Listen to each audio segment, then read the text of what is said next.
All right, let's get back to our top story this hour. Now, the Philippines' former President Rodrigo Duterte has made his first appearance at the International Criminal Court after his arrest earlier this week. On his way to The Hague, Duterte posted a video message saying he will accept responsibility for his government's actions. And for this government, the government of the Philippines, to bring back the former president and to explain to the court why they did such illegal actions against the former president in violation of the law, even in violation of the statute, Rome Statute, and in violation of our Constitution. So this arrest comes 3 years after Duterte's term ended. Why do you think that he was arrested now? And why do you think the proper legal channels that you detailed for us, him appearing before a local court first, why do you think those legal channels were not properly followed?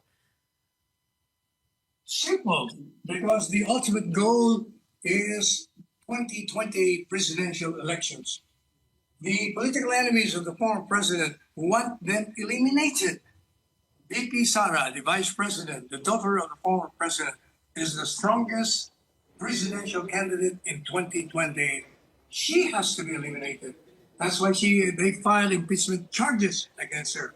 If she is convicted under the impeachment process, then she can no longer run for a public position because she will be perpetually prohibited from running.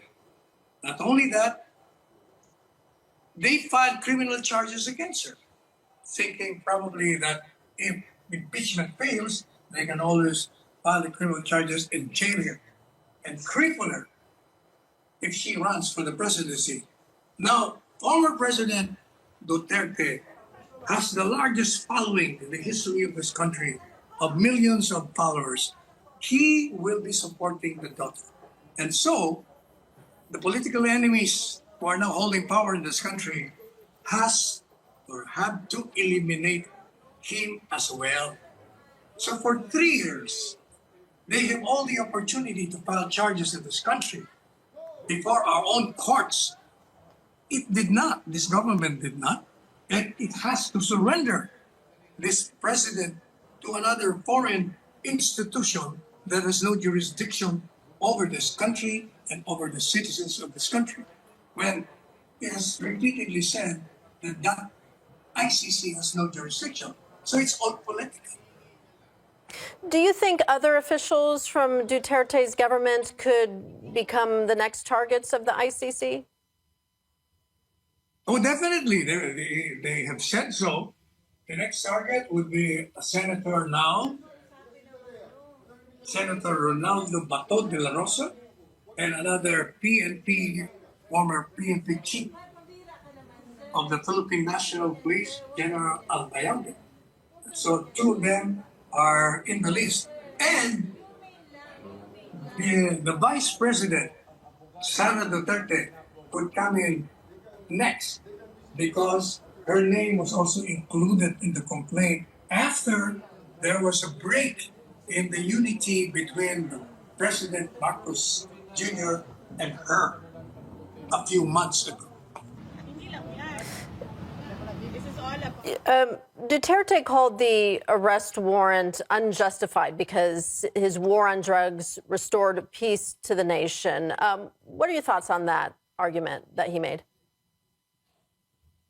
What's that again? What's the argument about the warrant? Right. Duterte says the arrest warrant is unjustified because his war on drugs restored peace to the nation. Do you think that's a valid argument?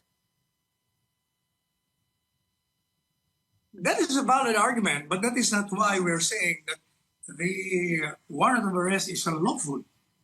What we're saying is the warrant of arrest comes from the International Criminal Court that has no jurisdiction.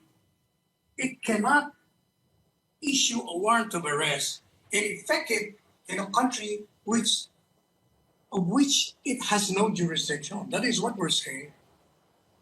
The matter of whether the former president is guilty of whatever crimes it has in mind, that should be settled in the Philippine courts. because we have our own legal system. What the government did is to surrender sovereignty and political territorial integrity because the primary function of a government and the president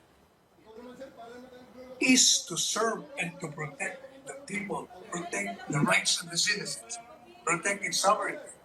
But what it did, it surrendered, instead of protecting, it surrendered a citizen to another country. In other words, it went against its own foreign policy by the excuse that the Interpol has requested. But the Interpol precisely has no authority to effect arrest. And it's only doing such because it was requested by the ICC, which has no jurisdiction. If ICC has no jurisdiction, necessarily the agent cannot have jurisdiction because it cannot rise above the principle. You worked with Moreover, it is only a request. If it is a request, this country is not compelled to grant it. It can deny. Because any request made by any foreign country in violation of the Constitution and in violation of the rights of the person sought to be arrested is definitely illegal.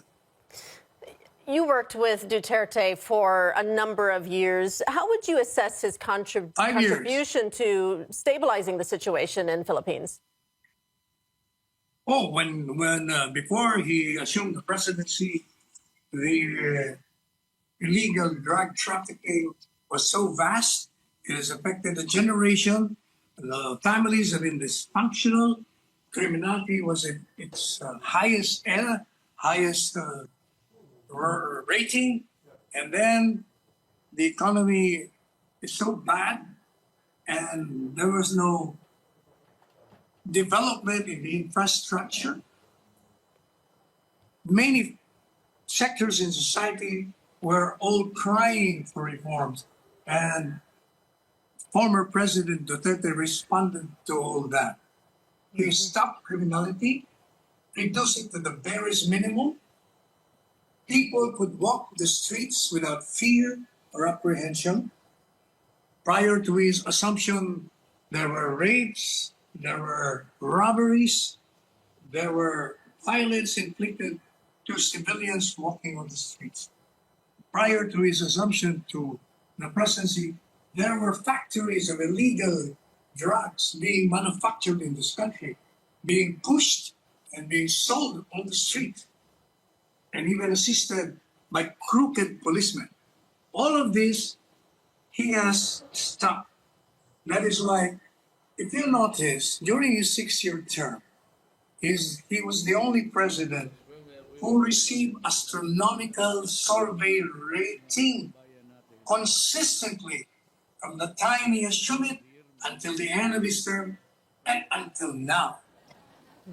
Mr. It Panelo, only means that the people have accepted all the legacies that he has left behind. That's why they love him. Now, all over the country, people are rising. They're organizing rallies every day, every night. And I'm afraid that if this government does not bring back the former president, we will be having a political upheaval just like the previous many decades, 4 decades ago.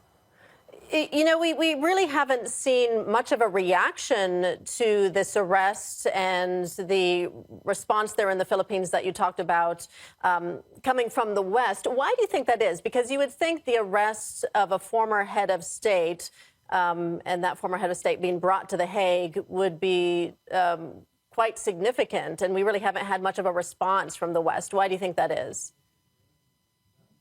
There is no response from whom? From the Western world. Normally, something like this you would think would make big news in the West. I don't know about that, but from what I know is that if they see what is happening in this country, then appropriate responses will be made from them. Talking about the ICC, it was back in 2020. The court said it was opening an investigation into U.S. war crimes in Afghanistan.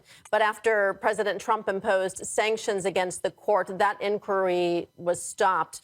Why do you think the ICC made that decision? Simple, because it is afraid of the United States. The United States is the biggest contributor in funds. Without the funds, it cannot operate. Okay, we're going to leave it there. Rodrigo Duterte's former chief legal counsel and spokesperson Salvador Panelo. Mr. Panelo, thank you. Thanks for joining us and speaking with us about this today. Thank you also for having me.